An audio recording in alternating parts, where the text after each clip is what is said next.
اعوذ باللہ من الشیطان الرجیم بسم اللہ الرحمن الرحیم الحمدللہ رب العالمین وصلی اللہ علی محمد وآلہ الطاہرین اللہم صلی علی محمد وآل محمد وعجل فرجہم۔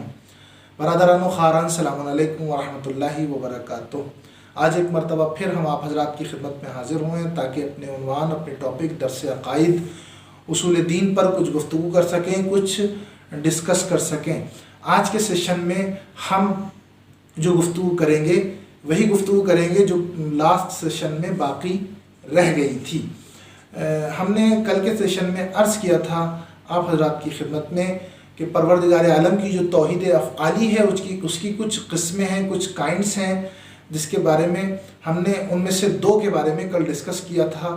ایک تھی توحید خالقیت اور ایک توحید ربوبیت۔ توحید خالقیت کو جتنا وقت کے مطابق آپ کی خدمت میں عرض کر دیا تھا کہ وہی پروردگار عالم، صرف اور صرف پروردگار عالم کریٹیویٹی کرتا ہے، خالق ہے، وہی خلق کرنے والا ہے، اس کے علاوہ کوئی بھی مستقل خالق نہیں ہے۔ اور جو بھی کوئی انسان یا دنیا میں نظر آنے والا خالق جسے ہم کہہ سکتے ہیں وہ ڈیپینڈنٹ خالق کہیں گے، حقیقی اور اصلی خالق نہیں کہہ سکتے۔ اسی طرح سے دوسری جو قسم تھی توحید افعالی کی وہ توحید ربوبیت تھی، یعنی مالک ہونا اور تدبیر کرنا، صحیح فیصلے کرنا، یا جیسا بھی انسان کی مصلحت میں ہوتا ہے، یہ تمام کے تمام فیصلے کرنا، تدبیر کرنا صرف اور صرف پروردگار عالم کا حق ہے۔ اس کے علاوہ کسی کو یہ حق نہیں ہے کہ پروردگار عالم کے علاوہ کوئی انسان کی زندگی میں آ کر فیصلے کرے۔ مستقل طور پر ڈیپینڈنٹ طریقے سے کر سکتا ہے، جیسے کہ والدین کرتے ہیں، دوست مشورے کے طور پہ کرتے ہیں، بڑے بھائی کر دیتے ہیں، شوہر بیوی کے حق میں کر دیتا ہے۔ وہاں پہ وہ ایک گنجائش کا مرحلہ الگ ہے، لیکن حقیقی اور اصلی فیصلہ دیکھیں، دونوں فیصلوں میں یہاں پہ ایک اور پوائنٹ یاد آ گیا ہے، وہ میں عرض کر دوں۔ یہ فیصلہ کرنا، یہ جو ہم لفظ فیصلہ جو استعمال کرتے ہیں اس سے جدا ہے، یعنی سولوشن سے جدا ہے۔